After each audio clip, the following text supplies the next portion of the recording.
కోళ్ళ ఫారంను ఎప్పుడో వాళ్ళు స్టార్ట్ చేసినప్పటికి కోళ్ళని ఈ మధ్య వేయడం జరిగింది.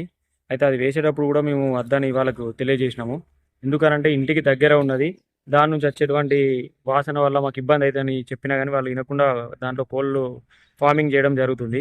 దాని నుంచి వాళ్ళు ఎరువును మొత్తం ఒక్క దగ్గర కుప్పలు కుప్పలుగా వేయడం వల్ల గత నెల రోజుల నుంచి విపరీతమైనటువంటి ఈగలు, దాంతో పాటు వాసన కూడా విపరీతంగా మాకు శ్వాసకు సంబంధించిన ప్రాబ్లమ్ గానీ, తినే సమయంలో గానీ, పిల్లలకు కూడా వామిటింగ్ చేసుకునేటువంటి పరిస్థితి ఏర్పడ్డది. దయచేసి ఈ ఈ కోళ్ల ఫామ్‌ను మున్సిపల్ సిబ్బంది గానీ, ఎమ్మెల్యే గారు గానీ, మా వంతు కొంచెం దయదలిచి దాన్ని ఎట్టి పరిస్థితిలో ఇక్కడి నుంచి తీపించగలరని మేము కోరుకుంటున్నాం. మాకు కూడా ఇక్కడ కొద్దిగా ఆనుకునే ఉన్నది ఇల్లు.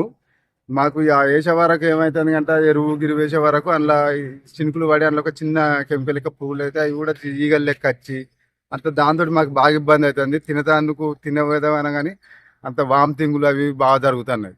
దాన్ని ఎటు చేసి మున్సిపాలిటీ వారు కానీ మన ఈ వడ్నాల సురేందర్ రావు చైర్మన్ కానీ సహేందర్ రెడ్డి చైర్మన్ కానీ కొద్దిగా దయచేసి అలా తెలియజేస్తున్నాం. దాని మీద కొద్ది చర్య తీసుకోండి. దాన్ని ఏమైనా చేయండి.